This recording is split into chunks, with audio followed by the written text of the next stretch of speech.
Bacaan liturgi Senin 27 Januari 2025, Hari Biasa Pekan Biasa ketiga, Perayaan Fakultatif Santa Angela Merici, Perawan.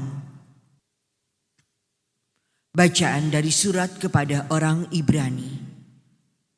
Saudara-saudara, Kristus adalah pengantara dari suatu perjanjian yang baru, supaya mereka yang telah dipanggil dapat menerima bagian kekal yang dijanjikan, sebab Ia telah mati untuk menebus pelanggaran-pelanggaran yang telah dilakukan selama perjanjian yang pertama.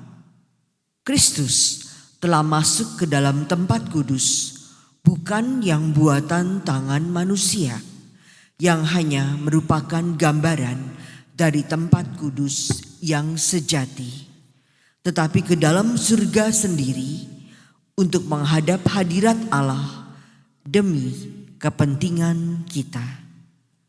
Ia pun tidak berulang-ulang masuk untuk mempersembahkan dirinya sendiri, sebagaimana Imam Agung setiap tahun masuk ke dalam tempat kudus mempersembahkan darah yang bukan darahnya sendiri. Sebab kalau demikian, Kristus harus berulang-ulang menderita sejak dunia ini dijadikan.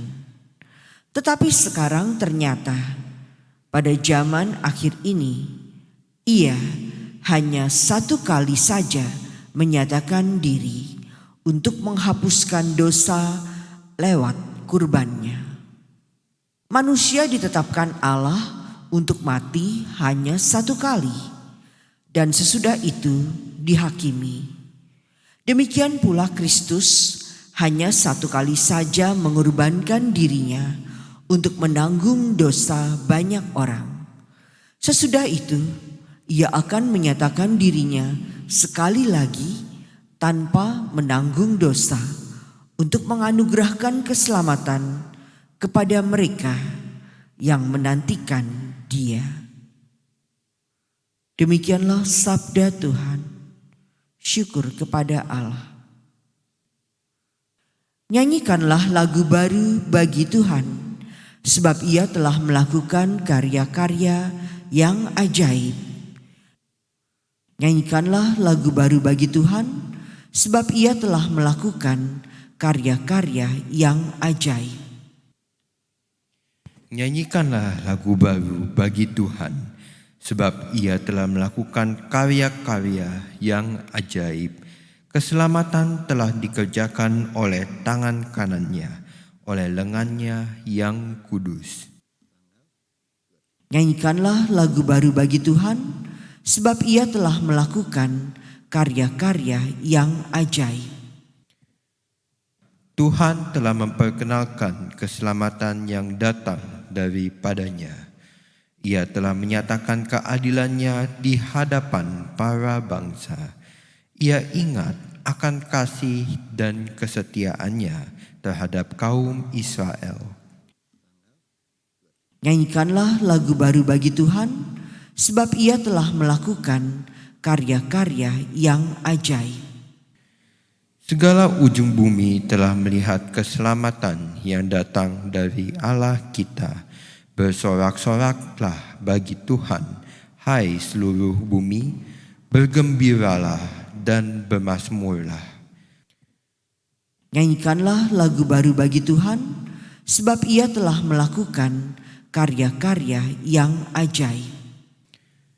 Bermazmurlah bagi Tuhan dengan kecapi dan lagu merdu, dengan nafiri dan sangkala yang nyaring. Bersorak-sorailah di hadapan Raja, yakni Tuhan. Nyanyikanlah lagu baru bagi Tuhan, sebab Ia telah melakukan karya-karya yang ajaib.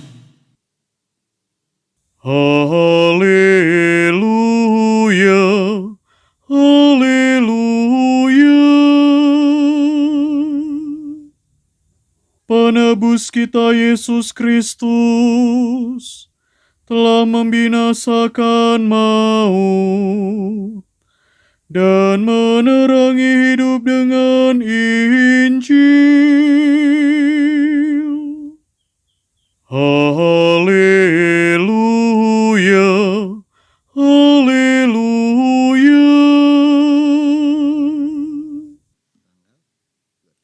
Inilah Injil suci menurut Markus. Dimuliakanlah Tuhan. Pada suatu hari datanglah ahli-ahli Taurat dari Yerusalem dan berkata tentang Yesus, "Ia kerasukan Beelzebul."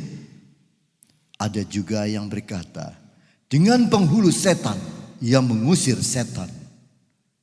Maka Yesus memanggil mereka lalu berkata kepada mereka dalam perumpamaan, "Bagaimana iblis dapat mengusir iblis? Kalau suatu kerajaan terpecah-pecah, kerajaan itu tidak dapat bertahan. Dan jika suatu rumah tangga terpecah-pecah, rumah tangga itu tidak dapat bertahan. Demikianlah juga kalau iblis berontak melawan dirinya sendiri, kalau ia terbagi-bagi, ia tidak dapat bertahan. Malahan sudahlah tamatlah riwayatnya. Camkanlah, tidak seorang pun dapat memasuki rumah seorang yang kuat untuk merampas harta bendanya, kecuali kalau ia mengikat lebih dahulu orang kuat itu. Lalu barulah ia dapat merampok rumah itu. Aku berkata kepadamu, sungguh, semua dosa dan hujat anak-anak manusia akan diampuni. Ya, semua hujat yang mereka ucapkan. Tetapi apabila seorang menghujat Roh Kudus, ia tidak mendapat ampun untuk selama-lamanya. Sebab dosa yang dilakukannya adalah dosa kekal. Yesus berkata demikian karena mereka bilang bahwa ia kerasukan roh jahat. Demikianlah sabda Tuhan. Terpujilah Kristus.